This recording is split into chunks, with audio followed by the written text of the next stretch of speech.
Buenos días, bienvenidos un martes más a las conferencias de extensión universitaria que realizamos también en colaboración hoy con el Servicio de Atención Personal Integral.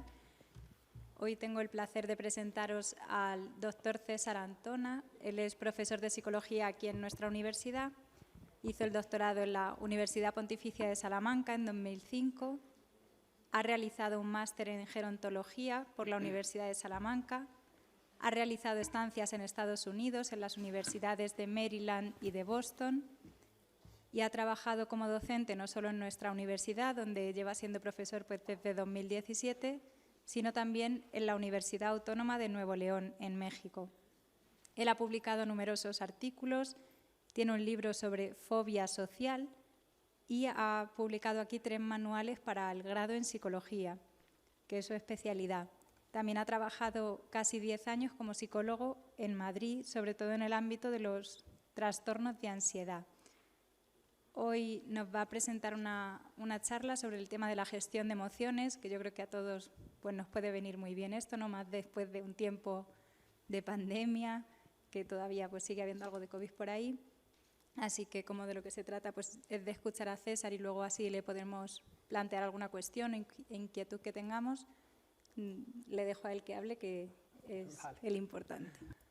Bueno, Marisa, muchas gracias. Y primero, ¿me escucháis bien con el micrófono que tengo? ¿Sí? Vale, muy bien. Bueno, pues agradezco mucho que me hayan invitado a estas actividades de extensión, digamos, universitaria que se hacen los martes, porque yo creo que ayudan mucho y tienen todo el sentido en nuestra universidad. Entonces, os lo agradezco mucho y bueno, vais a encontrar en mí una persona que pueda colaborar y bueno, pues muchas gracias por esa parte. Yo me planteaba hace unos días, Karen, una de las personas de extensión universitaria, a dar una charla sobre inteligencia emocional y yo quiero hablar unos minutos sobre emociones e inteligencia emocional, pero yo creo que también tendría sentido pasaros el micro y si queréis preguntarme algo, dar unos minutos luego a que podáis hacerlo. Entonces podemos dividir el tiempo quizá un poquito de esa forma. Yo puedo hablar unos minutos, 10, 15, 20 minutos. Os presento un poquito lo que son las emociones y lo que podemos utilizar como gestión de emociones. Pero a mí me gusta mucho también que en mis clases los alumnos pregunten, sean ellos los que tengan el micrófono y pregunten, y eso hace de las clases siempre algo mejor. Entonces, yo creo que esa puede ser buena opción y podemos hacerlo de esa forma, si os parece buena idea, ¿de acuerdo? Entonces, bueno, os traigo aquí algunas diapositivas, a lo mejor traigo muchas diapositivas, voy a ir saltando de unas a otras, pero yo creo que merecen la pena. Os he puesto aquí una primera diapositiva en la que pongo una imagen, aparecen ahí los hemisferios cerebrales y una representación de lo que es, no solo aparece en un único lugar, sino que es bilateral, igual que tenemos 2 brazos o 2 ojos, la amígdala tiene ese tipo de estructura bilateral. Y simplemente la pongo ahí porque es quizá, desde el punto de vista de la investigación, la zona del cerebro que más se ha estudiado en relación a las emociones, en el sentido de que se plantea que casi siempre se activa cuando hay una emoción importante. Por eso la pongo ahí, la pongo como con el color rojo, ahí la veis. Y os he puesto a la izquierda 6 emociones que a lo mejor las veis pequeñito desde donde estáis sentados, pero son las emociones que se entiende como emociones básicas o emociones primarias. Simplemente os lo leo: alegría, tristeza, miedo, ira. La ira es lo que comúnmente denominamos enfado, sorpresa y asco. Esas son las 6 que se entiende como, entre comillas, un tanto universales.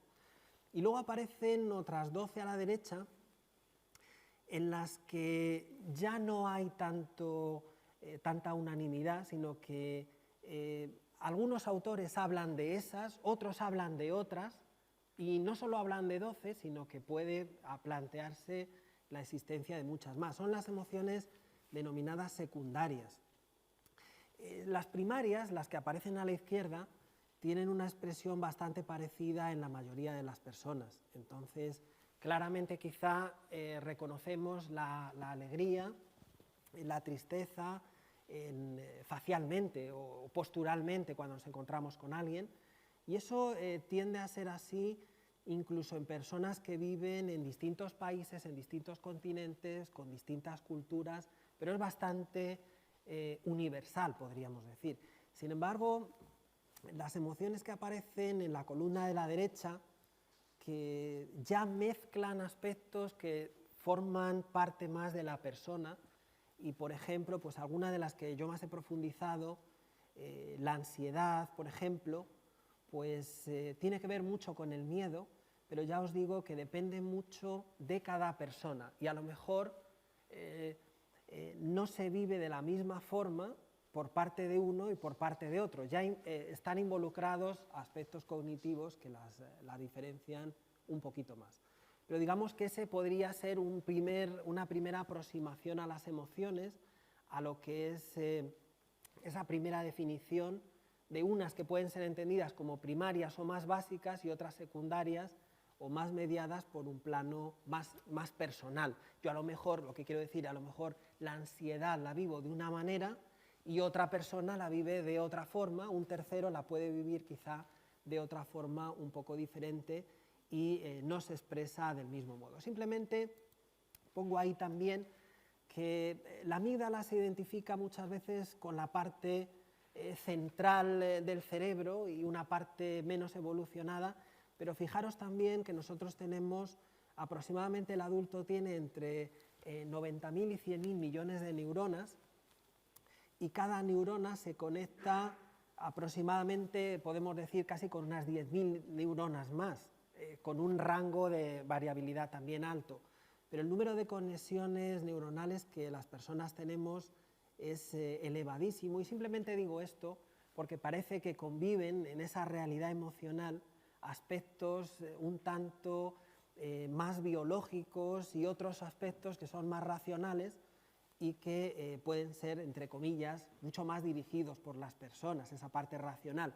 Hay una convivencia en las emociones de una parte emocional y una parte más racional. Y los dos elementos, desde mi punto de vista, se combinan y son importantes. Yo simplemente os pongo dentro de lo que son las emociones, os pongo, por ejemplo, en una diapositiva, que a lo mejor veis muy pequeñito, pongo aquí emociones y sentimientos, simplemente os lo leo por si lo veis muy pequeñito, son reacciones complejas, orquestadas y coordinadas para interactuar o para funcionar. Son reacciones complejas, pero que no habría que quitar de las personas, no habría que quitar de nuestro cerebro, no habría que quitar de nuestro cuerpo, nos ayudan.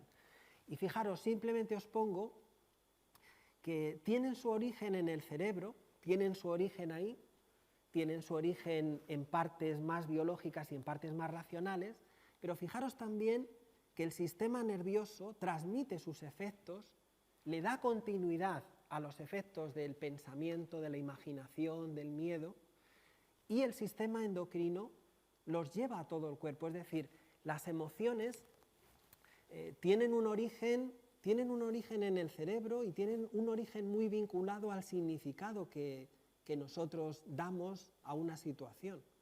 Pero luego no se quedan en el cerebro, pasan a nuestro cuerpo y pasan a través del sistema endocrino. Y, por ejemplo, si una persona está asustada, el miedo percibido tiene luego una extensión y hay una serie de cambios hormonales.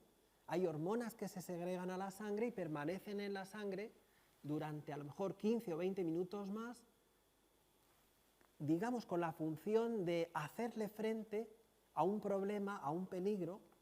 Y, por ejemplo, en el caso del miedo, cuando se segregan algunas hormonas, lo que hacen es aumentar la tensión muscular, aumentar la frecuencia cardíaca, la presión sanguínea, la frecuencia respiratoria, la sudoración del cuerpo, la temperatura del cuerpo, y digamos que la función que tienen pues quizá es protegernos. Si hubiera, por ejemplo, un temblor de tierra, un movimiento sísmico ahora mismo, nosotros nos asustaríamos seguramente, y lo más inteligente y lo más adaptativo que podríamos hacer quizá es salir y abandonar ordenadamente la sala, pero yo no me estaría a cerrar la presentación, sino que mi cerebro interpretaría a través del miedo, mandaría un mensaje claro e instantáneo a través del sistema nervioso y del sistema endocrino al cuerpo, y mis músculos, mi respiración buscarían la salida, una salida no atropellada, pero una salida rápida, y sin embargo mi cerebro tendría la capacidad cognitiva reducida, en el sentido de que se inhiben la capacidad de pensar, entre comillas, con claridad, porque no es el momento de aprender, de memorizar. Cuando uno está asustado, cuando uno está tenso, no es el momento de hacer ese tipo de tareas, ese tipo de actividades, y el rendimiento cognitivo baja mucho. Yo simplemente os digo, por ejemplo, algo que me gustó mucho cuando trabajaba como psicólogo, y ya, por ejemplo, cuando ya las pantallas cobran mucha importancia, pues algo que hice para intentar también clarificar cómo son las emociones, cómo funcionan, cómo se gestionan, pues fue representarlas con colores. Yo me acuerdo, para mí el cerebro de una persona cuando estamos contentos y estamos alegres cambia, y es un poquito como si nos pusiésemos unas gafas de color de rosa, y es como si tuviéramos un filtro. Veis ahí en la diapositiva una especie de filtro de color de rosa. Las cosas son como son, pero la persona cuando está alegre tiende a verlas incluso a veces mejor de lo que son. Pero no es porque lo diga yo, eso lo dice la investigación. Es una especie de filtro sesgado donde quizá no ves exactamente lo que hay, sino que ves algo a través de ese filtro. Es un filtro que quizá pues ese color de rosa es el que a mí quizá más me sugería. Pero, por ejemplo, cuando uno está triste, pues en inglés la palabra blue, que es azul, también denota esa sensación de tristeza, ¿no? Cuando una persona está triste, pues tiende a ver la realidad. Hay una realidad externa, podemos hablar de una realidad primaria o externa, y una realidad que se va generando en nuestro cerebro, interpretando esa realidad, y que podemos llamar, algunos autores llaman realidad secundaria, pero que también es real, porque va generando cambios que son reales, cambios en ti, que son reales, cambios en tu cuerpo, que son reales, que se pueden medir, y también es realidad. Y hay, digamos, ese filtro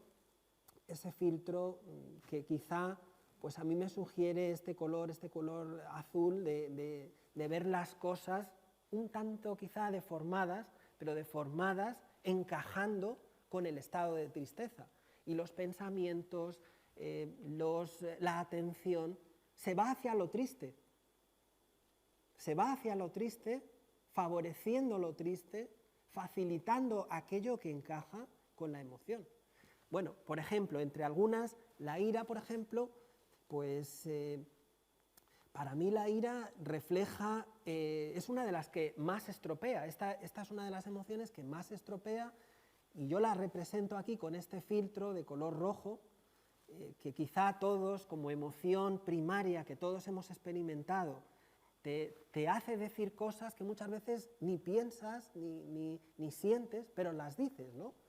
Y las dice una persona, las hemos dicho todos, que yo muchas veces pienso, si nosotros nos viésemos a nosotros mismos en los momentos de enfado, Dios santo, uno diría, no quiero verme, qué vergüenza por las cosas que a lo mejor uno dice o cómo se comporta, ¿no? Pero esa es una emoción que tenemos, una emoción. Es como digo, de las que más estropea, y es de las que en la relación con otros, pues como digo, ese verbo estropear es un verbo que a mí en los años en los que he trabajado como psicólogo me venía rápidamente a la mente, porque las personas que tenían problemas para manejar esta emoción se cargaban las relaciones.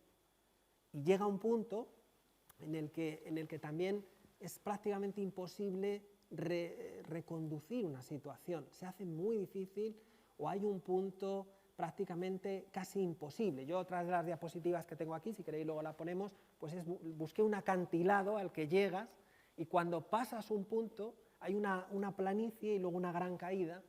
Cuando tú vas avanzando con alguien, tienes tiempo para darte la vuelta y rectificar, pero a veces llega un punto, sobre todo en familias, en parejas o cuando hay agresiones, que verdaderamente se pasa una línea donde a lo mejor no hay un punto de retorno, y esta es una de esas emociones que quizá más estropea y un poquito más nos tiene que poner alerta a la hora de encauzarla o de manejarla.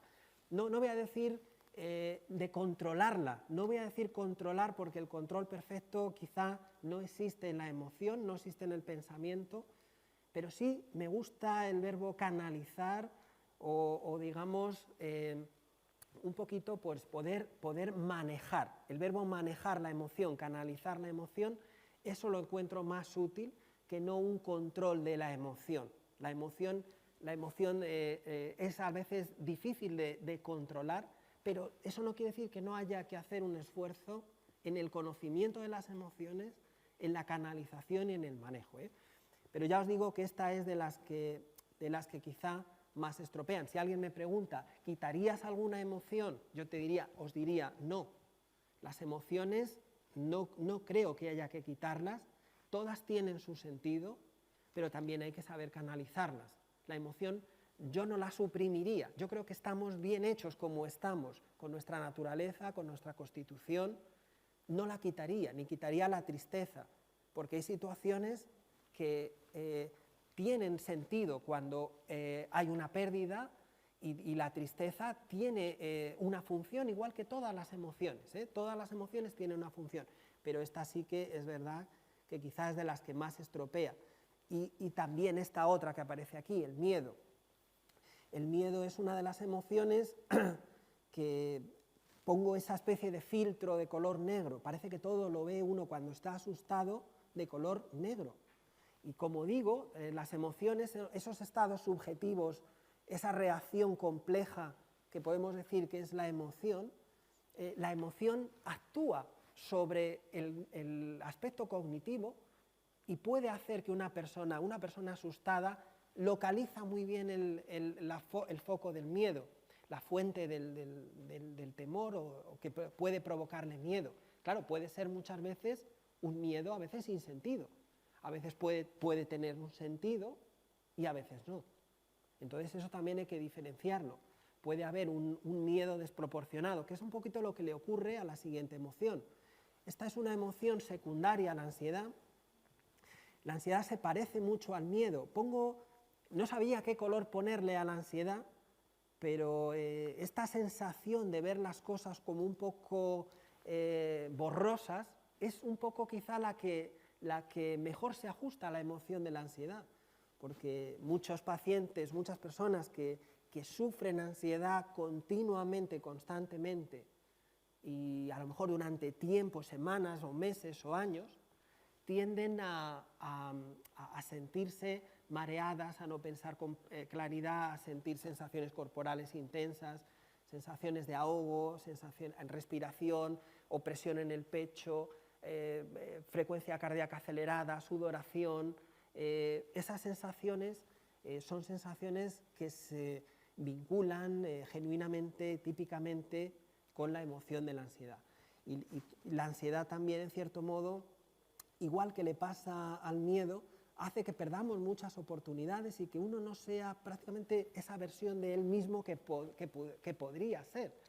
Entonces te puedes encontrar a personas pues muy limitadas e incluso a personas que a lo mejor pues, incluso no salen de casa, no van a estudiar, no van a trabajar, no quedan con gente, y eso, aunque nos parezca difícil de creer, eso sucede. Y quizá una de las responsables es esta emoción secundaria, este estado de ansiedad que quizá pues también altera muchísimo la realidad de la persona y sus decisiones y su día a día.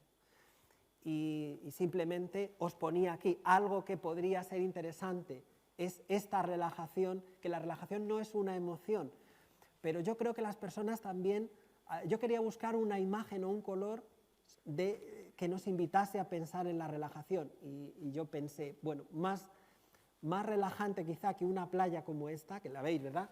Pues quizá es difícil de encontrar, donde se supone que ahí no nos llevamos ni el teléfono móvil, ni el ordenador, estamos de otra manera, estamos de otra forma, ¿no? Pero en definitiva, la relajación a mí me parece que encaja con un sentido de serenidad personal, de sentirte tranquilo, de sentirte bien, de paz interior, de conciencia tranquila, y a partir de ahí de poder tomar decisiones, ¿no?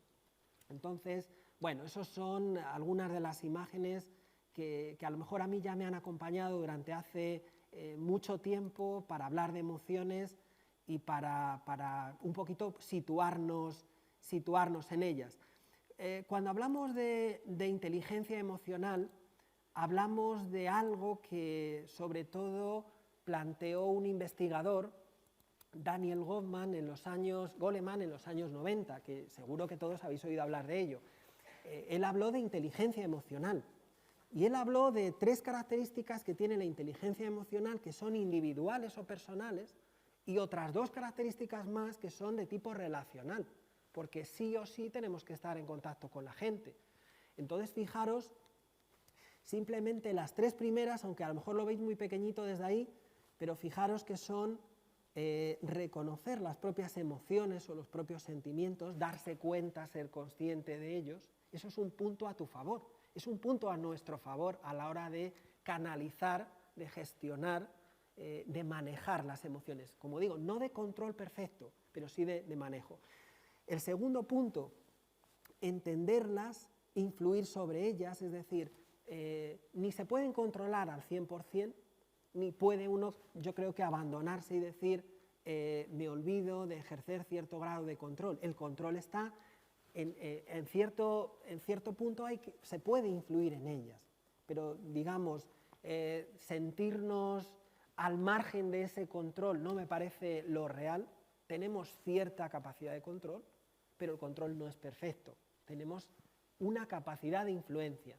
Entonces, el primer punto y el segundo van muy unidos. Darte cuenta de qué te está ocurriendo, de cómo te estás sintiendo y tratar de influir sobre ese estado, eso es algo que encaja muy bien con la inteligencia emocional.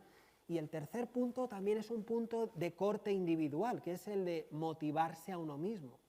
Yo también, mi experiencia personal, cuando he trabajado, en los 9 años que he trabajado como psicólogo en Madrid, yo tenía la sensación de que la misma persona que yo tenía delante era diferente si estaba motivada o si estaba desmotivada. Era diferente, la misma persona, pero es que cambia completamente tus pensamientos, tu emoción, tu actuación, cambia tu dinámica completamente. Entonces, la capacidad de poder cambiar eso y de generar una cierta motivación me parece muy, muy interesante y esos son 3 elementos de tipo personal o de tipo individual. Es decir, que si hablamos de inteligencia emocional, una persona que sea emocionalmente inteligente tiene esas características, esas 3 primeras características. Y hay 2 más que son relacionadas con otras personas, que son la capacidad de, veis ahí, reconocer las emociones de los demás, quizá de, entre comillas, de empatizar, de darte cuenta, de ser consciente de cómo se encuentra la otra persona. Nosotros tenemos unas neuronas que están especializadas en el reconocimiento de las emociones, en captar el rostro de otra persona, la postura de otra persona. Incluso hay una zona de nuestro cerebro que capta el tono verbal, el tono de otra persona, más allá de lo que dice incluso el tono, y lo detecta específicamente. Entonces, captar el tono de otra persona no tendría que ser un imposible, entender cómo se siente otra persona. Y fijaros en el último punto, intervenir de alguna forma en manejar esa relación. Es decir, una persona emocionalmente inteligente es una persona que normalmente minimiza problemas, resuelve situaciones, las afronta bien con otras personas.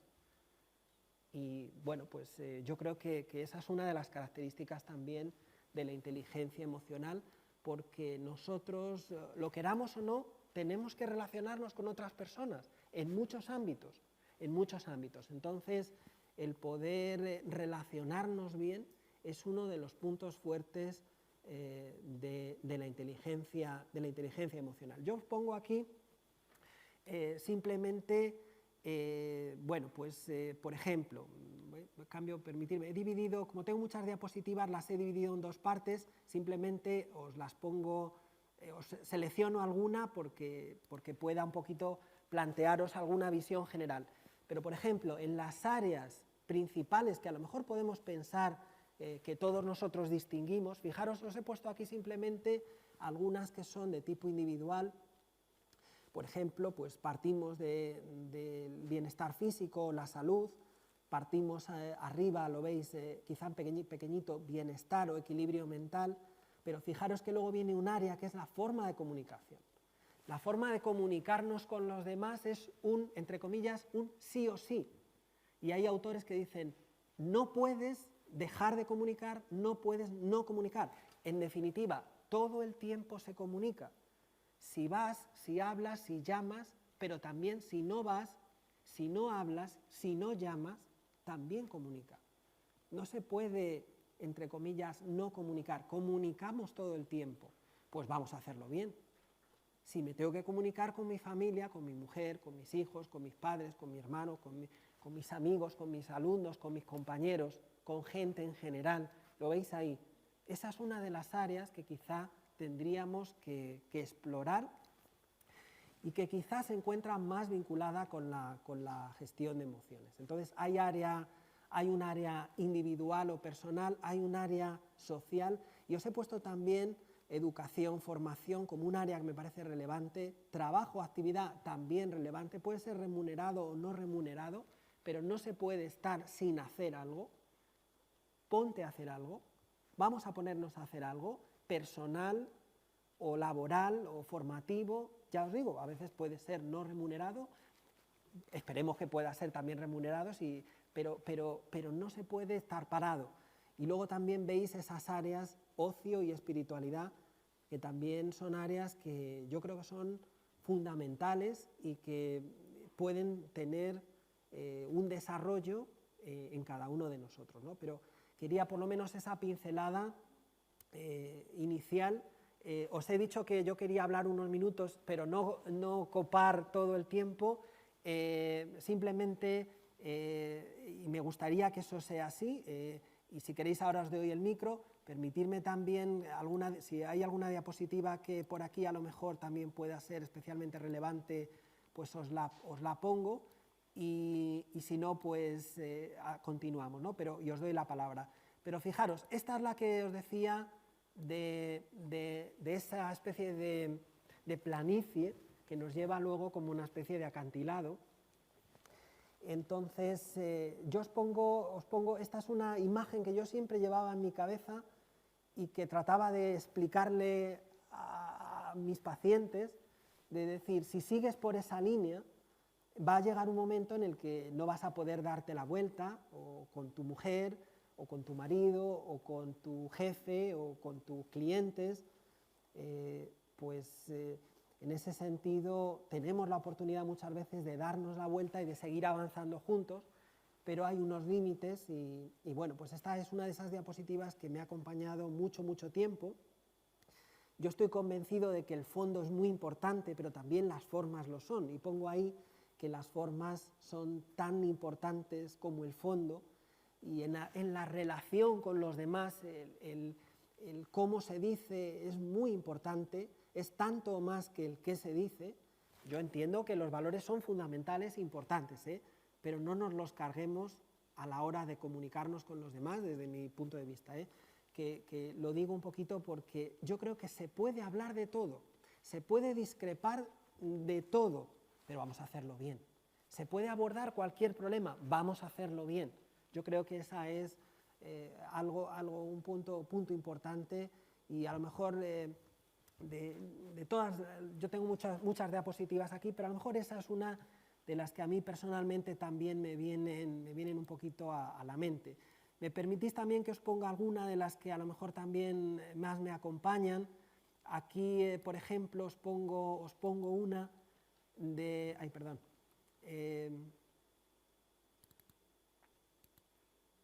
Selecciono aquí una imagen, veis a la izquierda muy pequeñito, que pongo unas categorías, unas etiquetas de muy bajo, bajo, medio, alto, muy alto, y ahí quiero representar la activación del enfado o de la ira.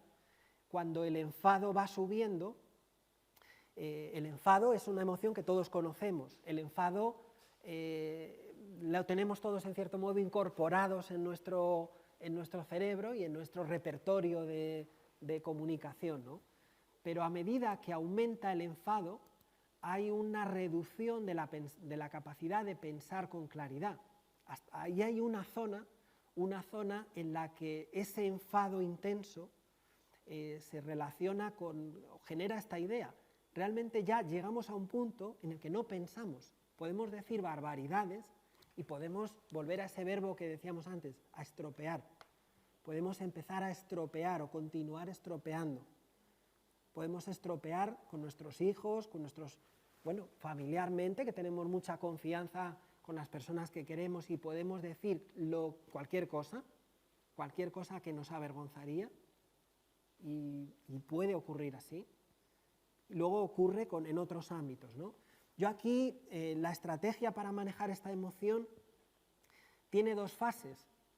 Una primera fase es dejar de estropear, cortar con la situación. Y siempre pienso que no es lo mismo una pareja que discuta 3 horas a una pareja que discuta 30 minutos. O a una pareja que discuta 3 minutos. No es lo mismo, no tiene el mismo impacto. Para mí es importante, entre comillas, lo digo así, salir de la situación. Salir de la situación puede ser físicamente. Si vas en el coche discutiendo con alguien y no puedes marcharte de allí, tendrás que salir de la situación cognitivamente o buscar alguna estrategia. Es decir, miro la hora del salpicadero y me propongo no hablar en los próximos 3 minutos para intentar calmarme un poco porque diría cualquier barbaridad. Hay que intentar romper esa dinámica y eso ayuda, pero luego ayuda una segunda fase. Y una segunda fase hay que hacerla sí o sí. La primera fase no es barrer y decir, bueno, levanto un poco la alfombrita y meto aquí el polvito y así no se ve. No, se hace con un sentido. La primera fase, que es salir de la situación, se hace para no estropear más la situación. Porque, como digo, no se piensa muchas veces lo que se dice. Y se pueden decir verdaderas barbaridades. Y escucharlas nosotros también. Y luego en la segunda fase sería conveniente en frío, cuando una persona se encuentra serena, cuando una persona se encuentra tranquila, o bien él mismo primero, ella misma primero, hacer una especie de evaluación, de examen de qué ha pasado, qué situación tengo, que a lo mejor luego te permite poder hacerlo con la otra persona o con las otras personas, ¿no? Pero yo recomiendo hacer eso en frío, no hacerlo en caliente. Hacerlo en caliente, hacerlo enfadados, quiero decir, me captáis bien la idea, ¿verdad? Hacerlo enfadados hace que pueda prender la mecha rápidamente de esto que tú me estás diciendo, se junta con esto otro que estoy recordando y aquello se convierte en una escalada de y yo más y de contesto, ya no escucho, ya contesto, ¿no? Ya contesto sin escuchar. Entonces, la recomendación para mi punto de vista es que emociones como esta, como la ira, sea canalizada o sea gestionada haciendo un trabajo en profundidad de cuál es el problema, cuál es el fondo del problema y cómo es la forma en la que yo también voy a ir afrontando el problema, porque eso también dice mucho de cómo somos las personas. Entonces, el cómo tú te plantees abordar ese tema también dice mucho de uno mismo y, como os decía, se puede hablar de todo, pero yo creo que las formas son importantes. Entonces, bueno, pues yo creo que también he hablado quizá más de lo que tenía ya en mente. Me gustaría, si os parece que queréis comentar algo sobre las emociones, decirlo, lo comentamos entre todos. Por mi parte, encantado de hacerlo.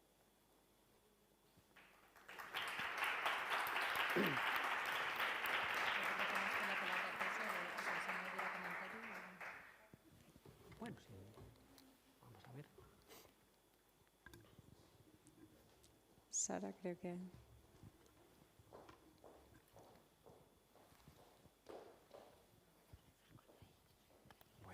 Buenos días, buenas tardes. Muchas gracias, César, por esta charla tan interesante y que en realidad, bueno, podrías haberse, vamos, yo no te hubiera cortado si sigues, porque este tema es muy amplio, ¿no?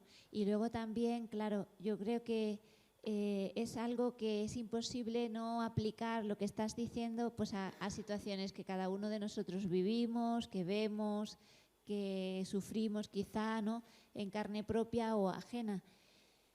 Yo te quería preguntar, bueno, una duda, ¿no?, de por qué, que has comentado de que el control de las emociones no es perfecto, ¿no? Te quería preguntar, porque has insistido en ello varias veces y quizá lo haces porque la experiencia te ha enseñado al respecto, ¿no? ¿Puede haber un peligro de que nos hagamos, de que no sepamos gestionar nuestras emociones por ser demasiado perfeccionistas, por querer que todo salga, digamos, bajo control, como que nuestra vida tiene que responder todo a lo que nosotros queremos que sea? ¿Es el perfeccionismo un problema para la gestión de las emociones? Gracias. Vale, Sara, pues muchas gracias. Muchas gracias también, que siempre se hace de la charla algo mejor cuando hay preguntas. Bueno, la primera parte un poquito de tu pregunta, hablas de contextos en los que se dan las emociones, ¿no? Hablábamos, os ponía antes una imagen, os decía que hay áreas y la forma de comunicarnos de cada uno de nosotros verdaderamente es necesaria porque nos relacionamos en ese sí o sí con otras personas. Vamos a hacerlo bien, entonces. Yo lo que sí plantearía en esa canalización de emoción, en esta primera parte un poquito de la pregunta que tú planteas, tengo aquí una diapositiva que también me ha acompañado muchas veces. Veis ahí 3 presas, donde aparece una presa a la izquierda en la que hay una gran cantidad de agua, hay como un valle, hay un poquito, se sugiere que hay como nieve en la zona de las montañas, es decir, previsiblemente si llueve o hay deshielo, ahí va a caer más agua. Luego hay una imagen en el centro en el que se gestiona la salida del agua, se canaliza el agua y hay una parte en la derecha de una presa en la que hay una especie de rotura de la presa que parece que invita a pensar que se ha desbordado y que no ha aguantado la presa. Entonces, muchas veces lo que nos pasa a las personas es que podemos pasar de ese primer escenario de pasividad a un escenario de agresividad. Hay un perfil de respuesta, entre comillas, pasivo-agresivo que puede estar presente.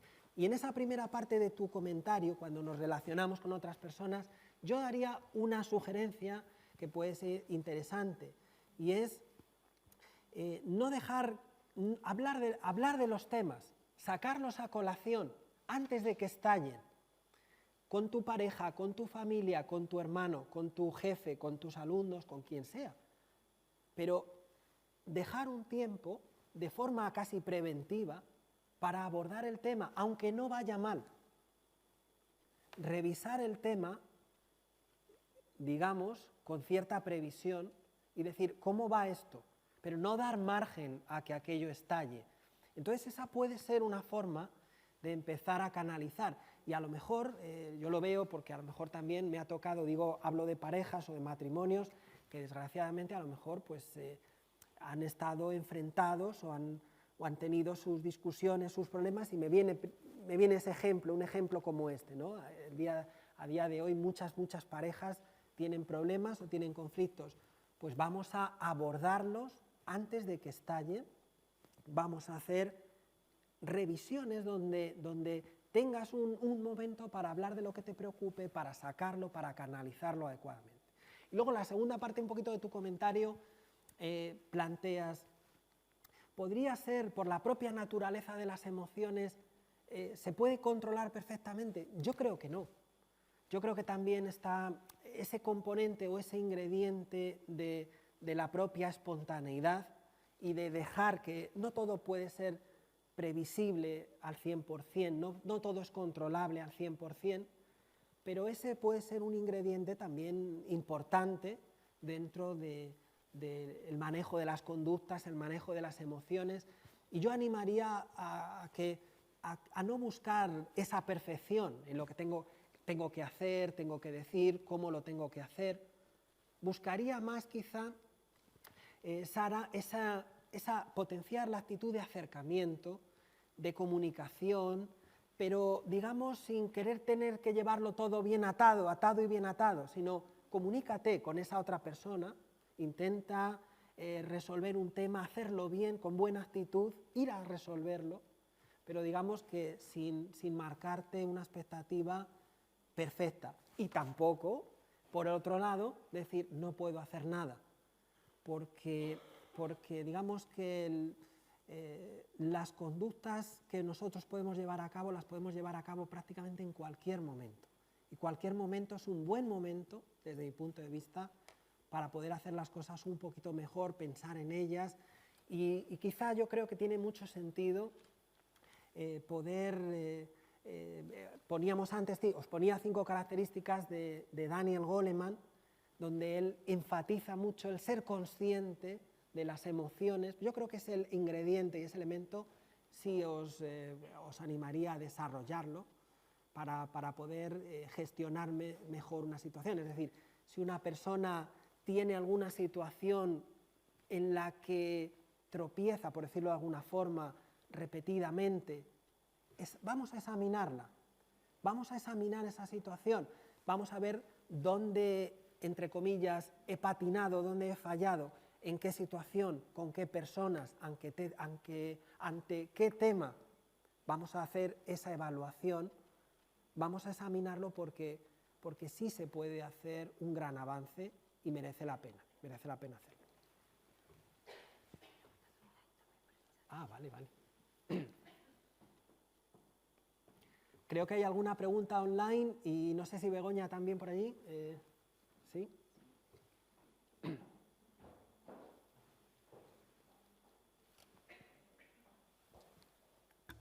Sí. Emi Caídas, que creo que participó hace poco aquí también en la Jornada por la Vida, dice, ¿no crees que la tristeza está excesivamente mediatizada? Porque ella hablaba, dice, es vital saber, conocer y gestionar las emociones. ¿No crees que la tristeza está excesivamente mediatizada? Decía, la tristeza medicada en exceso, hablar da vida y sobre todo de nuestras emociones. Bueno, yo no sé si he captado bien un poco el espíritu de lo que plantea la pregunta, pero la tristeza es una emoción adaptativa, igual que lo son todas las demás, ¿eh? No hay que, digamos, muchas veces yo también a mis alumnos en psicología les digo, si tuviéramos una especie de papelera de reciclaje donde poder meter algo y eliminamos algo de nuestro cerebro, yo personalmente no lo haría. Y, por ejemplo, yo la tristeza no la quitaría de nuestro cerebro, entendiendo que tiene una función que algunos autores hablan de ella como reintegración. Si yo pierdo algo valioso, yo soy responsable de esa pérdida, o hay una pérdida que acontece en mi vida y ha tenido un sentido, también